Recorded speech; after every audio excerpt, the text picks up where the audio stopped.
ეხლა რა დანიშნულება აქვს სიტყვას ფსიქოთერაპიაში? შინაგანი სამყაროს გამოხატვის გზა. იმიტომ რომ ჩვენი ემოციები ხშირად არაცნობიერია, ჩვენ ხშირად ვერ ვაცნობიერებთ, რომ ჩვენ გშურს. მაგრამ ვამბობთ, რომ მიხარია. გულწრფელები არ ვართ. ჩვენ თავსაც ვიტყუებთ ზოგჯერ, მაგრამ როდესაც კი სახელდების სწორი პროცესი მოხდება, ჩვენ ამ ემოციას ვთოყავთ, ვათფინიერებთ, ის ჩვენი ხელსაწყო ხდება და არა ჩვენ ვართ მისი ხელსაწყო. როდესაც ჩვენ ვაცნობიერებთ, იწყება იმის გაგება, რა ხდება ჩემს თავს, რატო ვგრძნობს თავს ასე, რისი მეშინია, რა მსურს.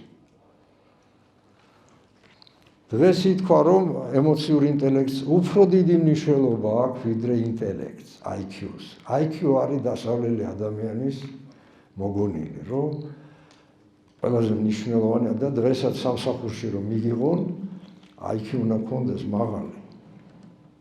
მაგრამ ადაპტაციისთვის თურმე ემოციური ინტელექტი უფრო მნიშვნელოვანია.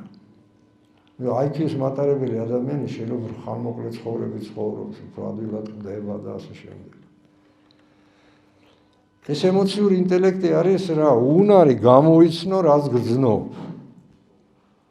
გშურს, იხარია, მაგრამ რა ეკითხები მაგალითად ზოგს, არ იცის რა არის შური. იმიტომ სწორი განმარტება, სწორი განსაზღვრა არ აქვს. შური მაგალითად ფრანგულად ჟე ან ვი ნიშნავს მე მსურს. და რომ დაშალო ნიშნავს მე მაქვს შური. ამ სურვილთან არის დაკავშირებული და თუ მის ამ სიტყვის დეკონსტრუქციას მოახსენთ, მაშინ საზღვრს უფრო კარგად ჩავწდებით.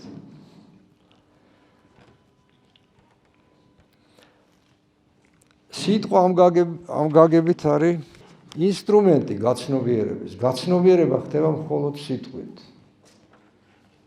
გაცნობიერება ეს ის იმის საშუალებაა, რომ მე ვიხდები, რომ რაღაცა ხდება გაგებული, მე გავიგე ახლა. მანამდე სიტყვა, რომელიც მკვდარი იყო, არ მესმოდა, ახლა გავიგე. ის გაცოცხლდა შენში. რა გაცოცხლდა? მნიშვნელობა ამ სიტყვის.